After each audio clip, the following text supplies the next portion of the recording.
This is Nightly Business Report with Tyler Matheson and Sue Herrera. Big finish. Stocks rally nearly 400 points to cap off a turbulent month that saw the major indexes drop 5% or more. Hands tied with anemic growth and central banks around the world going to new lengths to reflate their economies. Is the Fed now backed into a corner? Portfolio protection, stock picks from a top-rated fund manager that he says have significant upside in a slow-growing economy. All that and more tonight on Nightly Business Report for Friday, January 29th.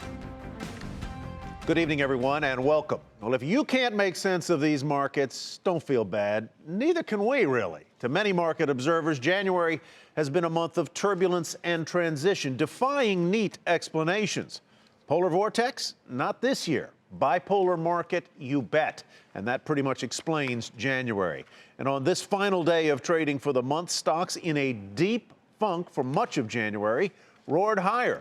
The Dow Jones Industrial Average rallied 396 to 16,466. Good for the index's best percentage gain since August. The Nasdaq climbed 107. The S&P 500 gained 46. Now, today's drivers were an interest rate cut in Japan and weaker than expected economic growth data here in the U.S. Taken together, those two factors suggest that American interest rates may move little, if at all, for many months. But today's strong finish merely masked a mostly moribund month. This January will be remembered for producing the worst 10-day start to a year ever. The plunge in oil prices, big stock losses in China, fears of a global slowdown gripped the market and sent shares sliding. And the final tally for the month, well, it's ugly. The Dow lost 5.5%, worst January since 2009. Nasdaq off 8% or so, its worst showing in any month since 2010. And the S&P 500 fell more than 5%.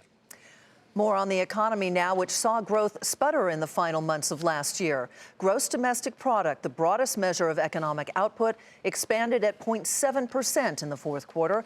That was slightly less than expected, and it follows a 2% advance in the third. But the Federal Reserve would like to see more growth, not less. And as Steve Leisman reports, that's not the only thing complicating the central bank's rate hike strategy. The U.S. economy registered weak growth in the fourth quarter, and the Bank of Japan, facing its own anemic recovery, cut its interest rate to negative to try and spur economic activity. It was an historic move, and the BOJ now joins the European Central Bank as the second major monetary policy authority to charge banks for keeping money on account. That's right. If a bank deposits money at the central bank, they get charged for the privilege. It's a way of giving banks an incentive to loan out their cash rather than hoard it. But it leaves the U.S. Federal Reserve glaringly alone with its intentions to hike interest rates this year. Increasingly, it appears to Wall Street that Janet Yellen and the Fed will be doing nothing of the kind. I think March at this point is probably a pretty low probability. And I think the Fed is taking into account what's happening from other central banks, which are continuing to ease, and that's going to impact the dollar, and that's going to create tighter financial conditions for the U.S. Fed officials on Friday acknowledged the global developments. What does worry me are things from abroad, like you said, what's happening in Europe in terms of their economic struggles that continue, what's happening in Asia. But overall, I actually am pretty optimistic about where we are in the U.S. economy, and I think that we can weather some of these storms that out there that are happening abroad. The impact of weak overseas growth and the stronger dollar are evident in the GDP report, where exports fell 2.5% and took almost a half a point on its own off of GDP. Another big negative, a decline in investment dragged down by a fall off in spending for oil drilling equipment.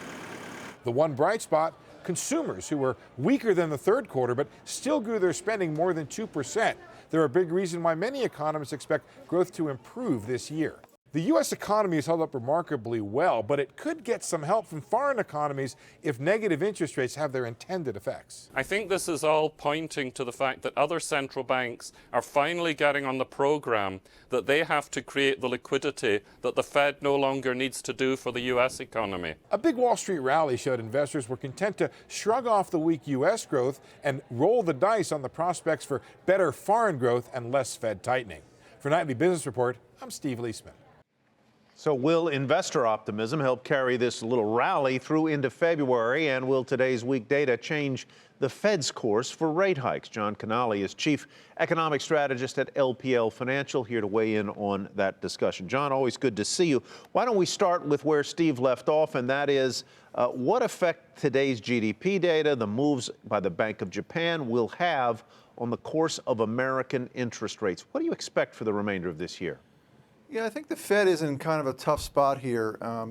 They had a statement this week, but all they had was a statement. They didn't have a press conference. In other words, Fed Chair Yellen didn't get to explain what the Fed did.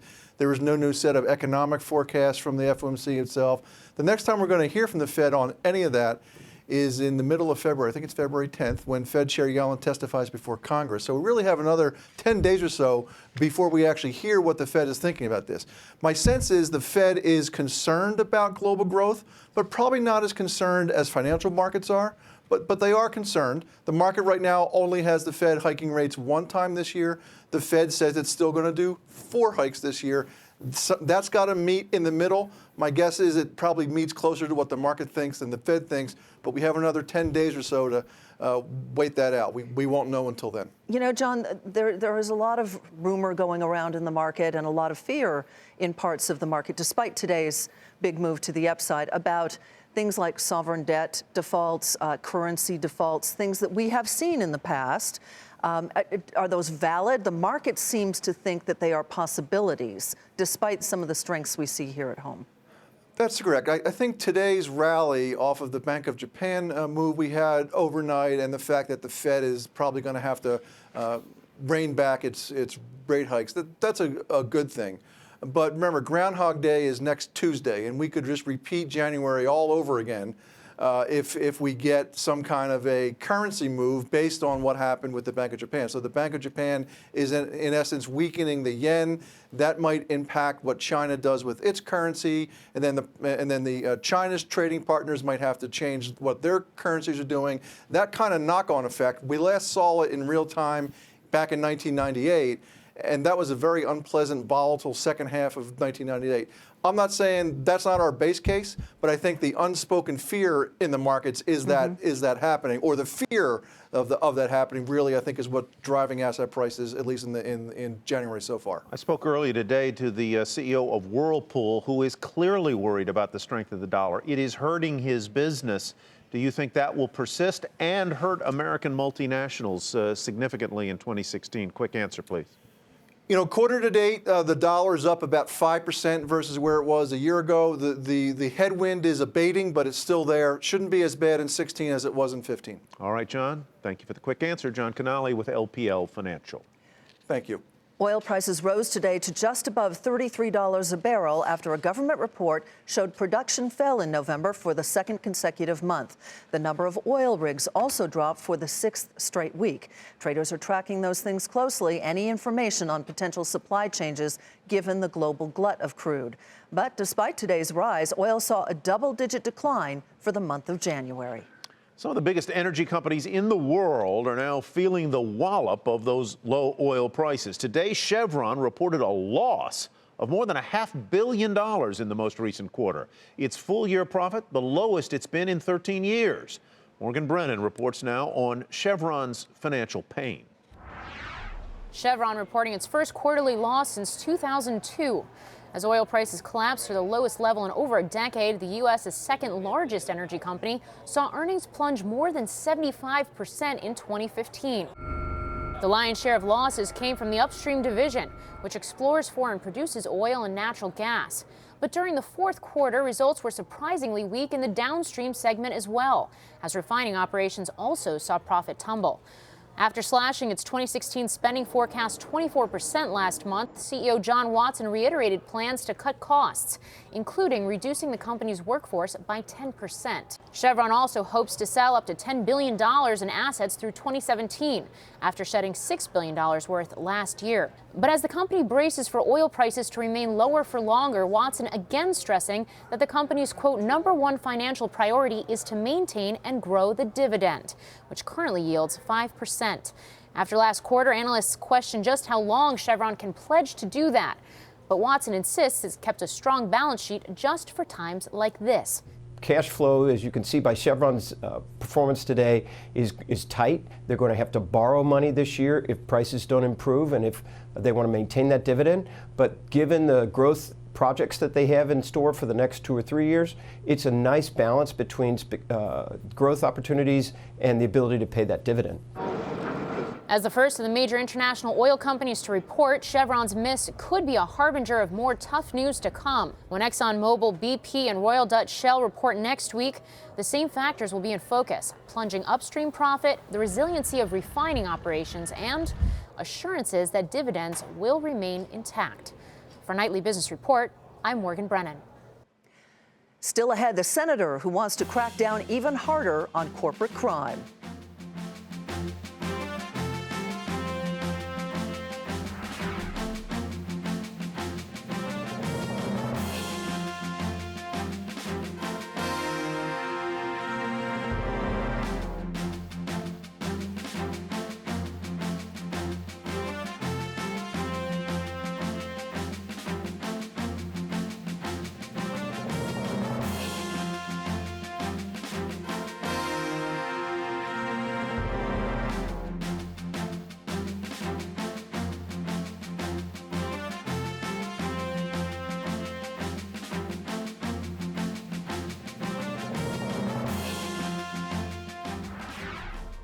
Thousands of port workers walked off the job today in New York and New Jersey, all but shutting down one of the nation's busiest ports. The stoppage is reportedly related to issues concerning collective bargaining and time off after injuries. The terminals impacted receive nearly 30% of all cargo on the East Coast. The Port Authority is urging members to return to work. Companies across multiple sectors paid billions in civil and criminal fines last year, but Senator Elizabeth Warren wants more. In a report, she criticized what she calls shockingly weak punishments for corporate crimes. She cites numerous cases in which prosecutors were too timid when going after companies and individuals for what she calls criminal misdeeds. Eamon Javers has been following the story for us from Washington. Eamon, good evening. What were some of the details in the senator's report? Good evening, Tyler. Well, here's the report here. It's called Rigged Justice. It's 8 pages. It was released this morning, and Elizabeth Warren says it's going to be the first of an annual series of reports she's going to put out, highlighting what she sees as the failures of American law enforcement and securities regulators to prosecute big business, and particularly individual executives for wrongdoing in corporate frauds. What's upsetting to Elizabeth Warren here is that the Department of Justice, she says, is not going after enough actual individuals. She also calls the SEC especially feeble, and she cites 20 different cases here where she thinks that the U.S. government could have been a lot tougher on those people who allegedly committed the fraud here. So a really scathing report here from Elizabeth Warren. Yeah, and it points the finger at Justice and at SAC. So what did they have to say about it? Well, we asked them both, as you might not be surprised to hear. Here's what the Department of Justice told me earlier this afternoon in a statement to us. They said the department is committed to aggressive investigation and prosecution of corporate wrongdoing, as the Deputy Attorney General emphasized in announcing the department's new policy on individual accountability in September 2015. I also asked the SEC for their comment on this. They didn't have anything to say publicly, but I can tell you that I know people over there are particularly proud of the SEC's new policy under Mary Jo White of requiring companies in many cases to admit wrongdoing when they settle cases. Previously, it had been the case that they could settle without admitting or denying the wrongdoing in question. Now, under Mary Jo White, the trend has been to force a lot of companies to admit wrongdoing when they do settle. Elizabeth Warren, though, thinks that's just simply not good enough, guys. I suspect Wall Street will say nothing about this, but maybe privately they're saying something. What were they likely to make of it? Yeah, look, Wall Street already thinks that the federal government is too onerous and overbearing. They do not think that the SEC and the DOJ are not doing the job. They think that they're doing too much. So obviously, Wall Street and Elizabeth Warren live on different planets, Tyler. All right, Eamon Javers, thanks very much. From a different planet, Washington. Right, that's right. All right, an iconic name is splitting up, and that's where we begin tonight's Market Focus. Xerox is splitting into two separate companies, one a document technology company, the other business services. The move comes as Xerox was under pressure from activist investor Carl Icahn, although Xerox says the move had nothing to do with Mr. Icahn, but he will be able to name 3 members to the board of the business services company. Xerox's CEO said the move to split was an obvious one. What we found is as having two companies that had fundamentally different kind of ethos, different movements. One grows a little bit slower than the other. One needed a little bit more investment in development and developing its market than the other. One threw off a lot more cash than the other, that it was probably better that we split so that we can actually be more flexible, more responsive, and essentially more fit and focused for the markets that we're attacking. Wall Street applauded the move. Shares of Xerox were up more than 5.5% to $9.75. The appliance maker Whirlpool said its quarterly profit more than doubled, thanks in part to cost-cutting measures. But revenue fell more than 7%. And Whirlpool says this year it sees a strong U.S. market offsetting weakness in its overseas business. Shares were up nearly 2% to $134.39. Cost cuts were also the story over at Honeywell.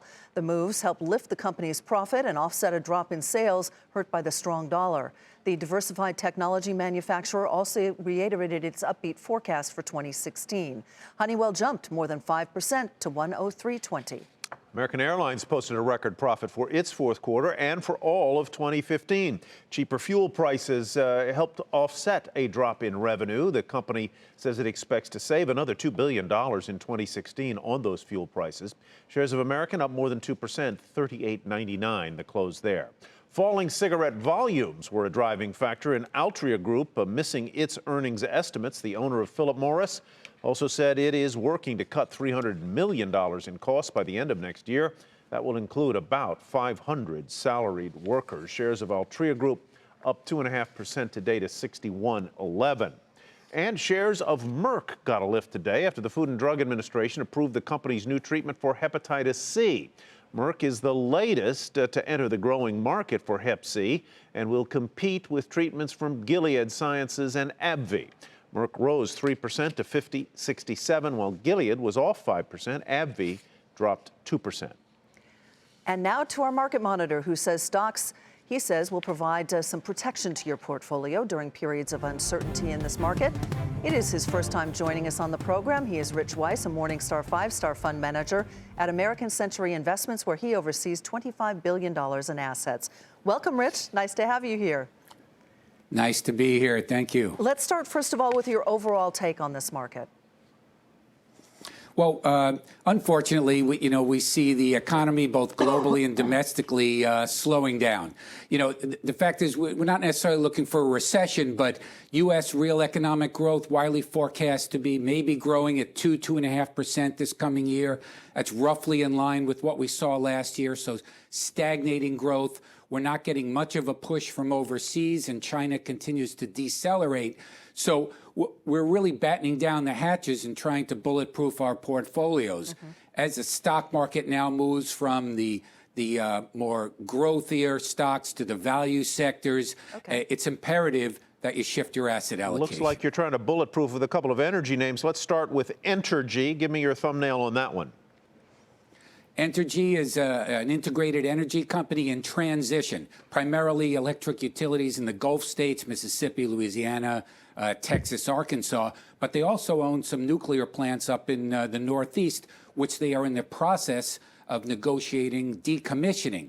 By transferring or transitioning from these volatile, non-core, commodity-sensitive types of plants into the more regulated, stable cash flow businesses, they can almost guarantee an increase in price-earnings ratio regardless of the economic direction overall. Next on the list is First Energy, also in the utility sector.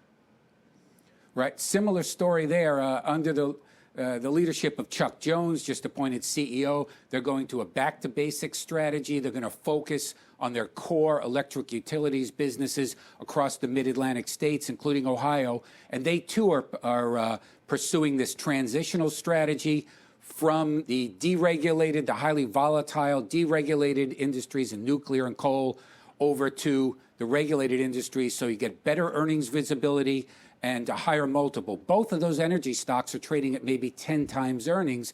And if they successfully make this transition, they could easily be valued at 14 times. They each carry nearly a 5% dividend yield, so buffered significantly on the downside. Quick few seconds on a company you call painfully cheap, Synchrony. Synchrony is a really unique situation, spin-off from GE. They're a consumer finance company, the largest and oldest retail credit card company, private label company. They do business with JCPenney, Walmart. They're in a partnership with Amazon.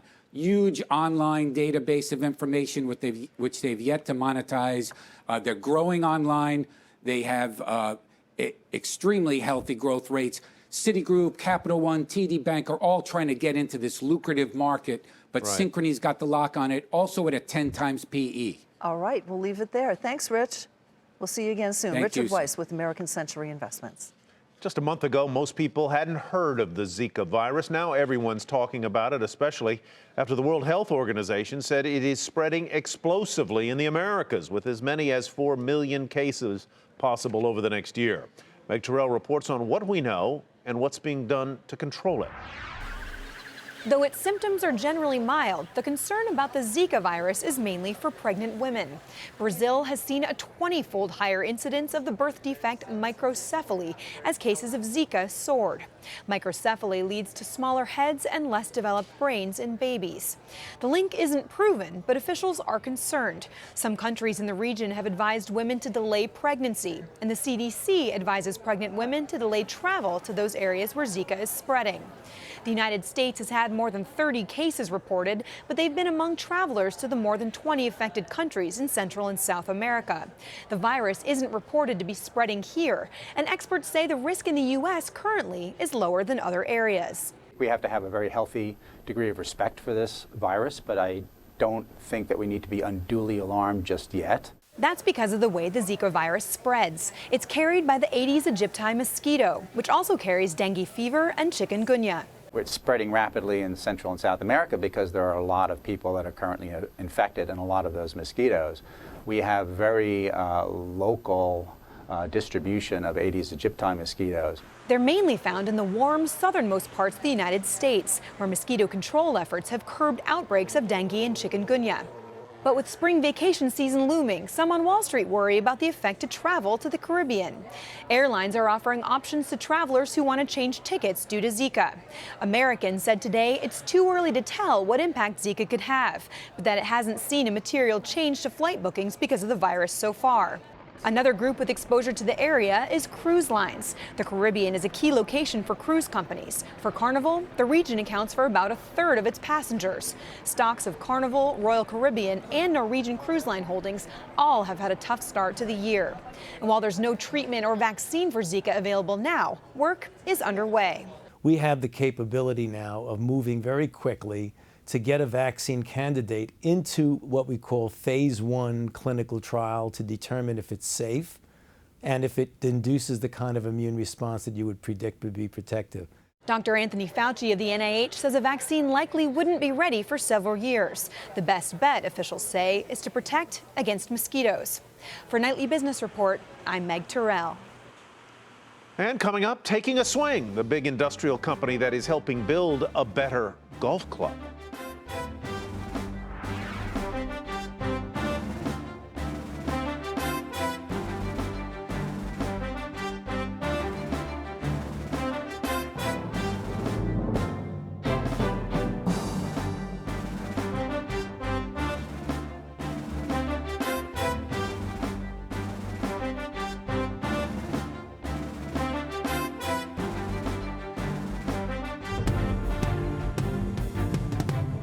Here's what to watch next week. The government releases the unemployment report for January. That's Friday. January auto sales also due out. It'll be the first report that comes off that record 2015. Another busy week for earnings. More than 100 of the S&P 500 companies, 3 Dow components will report. And that is what to watch next week. It's known as the major of the golf business and the Super Bowl for golf equipment. It's the annual PGA Merchandise Show in Orlando, Florida. It ranks among the highest profile events in the industry, and for good reason. Dominic Chu was there.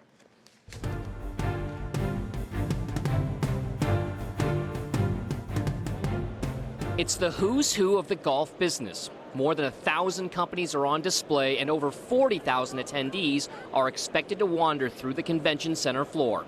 Everyone trying to get a glimpse of the latest and greatest in gear and apparel. Well, I think the innovation for this year on the equipment side, we're seeing customization or personalization is what we call it.